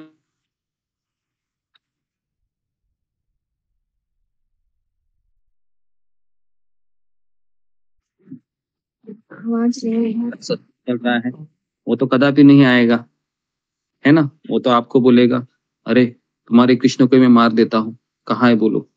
तो फिर ऐसे लोगों से आपको क्या करना है, ऐसे लोगों से आप बोलेंगे क्षमा कीजिए, क्षमा करके बोल दीजिए और फोन रख दीजिए। ठीक है, आप उनको सुनाइए मत, अरे तुम्हारी ये हिम्मत, और शुरू मत कीजिए। ठीक है, तो थोड़ा सा इसमें देखो, थोड़ा दिमाग भी लगाइए, है ना। जैसे मैंने यहाँ पर काफी चीजें बोली है, लेकिन शायद ऐसा भी हो सकता है कि कोई आपको गाली देना ही शुरू कर दिया हो कि तुम इस्कॉन वाले बहुत पैसे खाते हैं, अमेरिका से पैसा आता है, तुम्हारी संस्था को चलाता है, ये करता है वो करता है, काफी चीजें बोलेंगे तुमको, ऐसा नहीं है। तो ये सब चीजें हैं। देखो पहले मैं वापस कह रहा हूँ, अगर आप 10 लोगों को फोन करेंगे ना, तो एक ही व्यक्ति आपको ऐसा मिलेगा, 2 ही व्यक्ति आपको ऐसे मिलेंगे जो कहेंगे कि जी आप बहुत अच्छा काम कर रहे हो। बाकी के 6 लोग तो आपको गाली देंगे, 2 लोग फोन नहीं उठाएंगे। समझ में आ रहा है? हाँ, तो इसके चलते क्या करेंगे, क्या हम इसको रख देंगे? नहीं, कुछ लोग तो कुछ भक्त मुझे ऐसे कहते हैं कि गुरुजी हमने कॉलिंग का सेवा किया लेकिन बहुत डांट मिलती है हमें, तो इसके लिए हमको ये नहीं करना है। फिर मुझे बहुत गुस्सा आता है, अरे शिला प्रभुपाद जी को कितनी डांट मिली होगी, जब प्रभुपाद जी बेचारे अकेले 70 साल की उम्र में दिल्ली के उस गर्मी में बैक टू गॉडेड मैगजीन बेचने के लिए जब वो चाय के स्टॉल पर जाते थे, टी स्टॉल पर, और प्रभुपाद जी को लोग मना करते थे। उन चीजों को याद कीजिए थोड़ा, है ना। बस हमको थोड़ा किसी ने गाली दे दिया, नहीं करेंगे हम सेवा, ये कैसा है। मुझे कितने लोगों ने गाली दी है अभी बताओ तो मैं आपको क्या लगेगा, बहुत लोगों ने गाली दी है मुझे, तो मैं क्या छोड़ दूं क्या इसको। हमको तो प्रभुपाद जी का अभियान को, है ना, कंटिन्यू रखना है। ठीक है, तो समय ज्यादा हो गया है, तो कल हम वापस इसके ऊपर, कल भागवतम सत्र भले होगा, कल भागवतम सत्र नहीं होगा, कल हम इसी के ऊपर थोड़ा सा और चर्चा करेंगे, क्योंकि समय ज्यादा हो गया है। तो और भी चीजें हैं, लेकिन जिन्होंने फिंगर को रेज किया है तो उनको आज नंबर मिल जाएंगे। कितने लोग हैं वो कम से कम 5 नंबर तो घुमा सकते हैं डेली, फिंगर को रेज कीजिए, 5 नंबर मिनिमम घुमा सकते हैं, मतलब कर सकते हैं फोन और ये बता सकते हैं। और आपको हर एक कॉल के लिए कम से कम 5 मिनट, मैक्सिमम 10 मिनट ही लेना है। 10 मिनट के ऊपर कॉल नहीं जाना चाहिए आपका, 10 मिनट के ऊपर कॉल नहीं हो जाना चाहिए। ठीक है, हाँ, तो ये भी आपको, वो भी कितना बोलना है, कैसे, अगर उन्होंने ज्यादा बोलना शुरू किया तो आपको कहाँ रुकना है ये भी हम बताएंगे। आपको उसका आधा घंटा बात नहीं करनी है।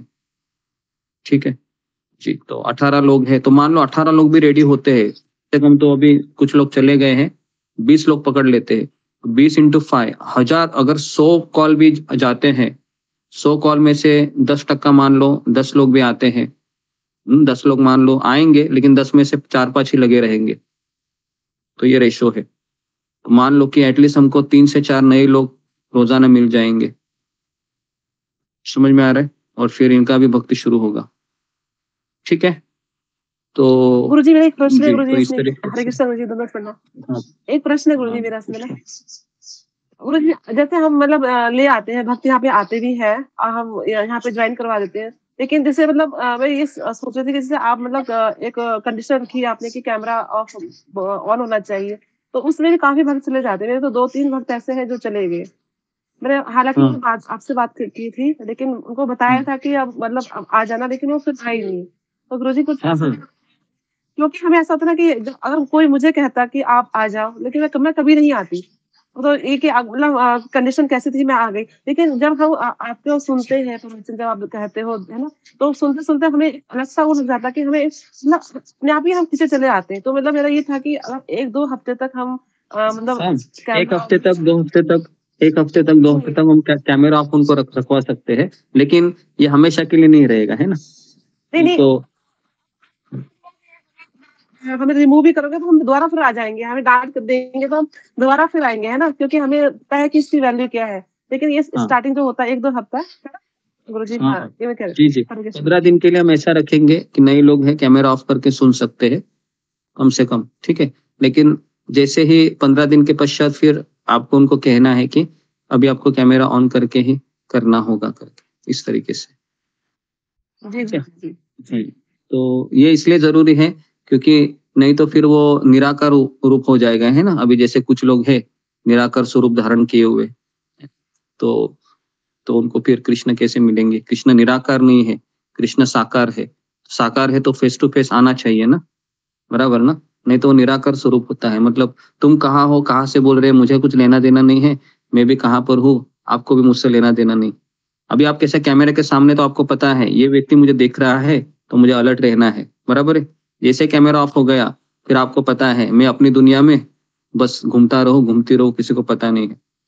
तो इसलिए कैमरा ऑन करना कंपलसरी है हमारे ग्रुप में। और जो लोग कैमरा ऑफ नहीं कर रहे हैं, मान लो आपको महीना 2 महीना हुआ है या आप माला भी कर रहे हैं, किसी भी परिस्थिति में हो, आप कैमरा ऑन करना है। इसलिए ऑन करना है ताकि आपका मन सत्संग में लगा रहे, क्योंकि कैमरा जैसे ऑफ हो जाता है उसका कनेक्शन टूट जाता है ना। तो एक मेरा ग्रुप, एक यहाँ पर एक ग्रुप है जिससे मैं ज्वाइन होता हूँ सुबह जपा के लिए। तो वहां पर तो अगर कैमरा ऑफ हो गया है ना, तुरंत फोन आता है 2 मिनट में, है ना, कि आपका कैमरा ऑफ है, ऑन कीजिए करके। या फिर वो तुरंत ही फिर एक बड़ा नोटिस भेजते हैं कि आप नियमों को फॉलो नहीं कर रहे हैं, हम आपको ग्रुप से निकाल रहे हैं करके। इतना स्ट्रिक्ट है कुछ जगह पर। यहाँ पर तो मैंने इतना स्ट्रिक्ट नहीं रखा है ना। किसी के कैमरा आड़े टेढ़े भी हो जाते हैं, फिर भी हम उसको टॉलरेट कर रहे। ओके, ठीक है। तो और तो आप जितने लोगों ने फिंगर को रेस किया है, आपके इसमें नंबर आ जाएंगे या ग्रुप में आपको ऐड किया जाएगा। लेकिन एक चीज कंपलसरी है कि मिलने के पश्चात आपको रिपोर्टिंग करनी है कि मैंने 5 लोगों को फोन घुमाया, इसका फोन नहीं लगा, या फोन रिंग बज रहा था, इसने उठाया और इसने मना किया, इसने उठाया इसके पास समय नहीं है, इसने उठाया ये आने का तैयार है। तो ऐसे आपको लिखना है रिपोर्टिंग में, ठीक है। ये रिपोर्टिंग कैसे करनी है वो हम आपको कल बताएंगे। तो कल भी एक सत्र होगा, ठीक है। तो यहाँ पर मैं रुकता हूँ, समय ज्यादा हो गया है। तो दोपहर में एग्जाम रहेगा, सिंपल क्वेश्चन रहेंगे, तो आने का प्रयास कीजिए। ओके, हरे कृष्णा, सबका बहुत बहुत धन्यवाद।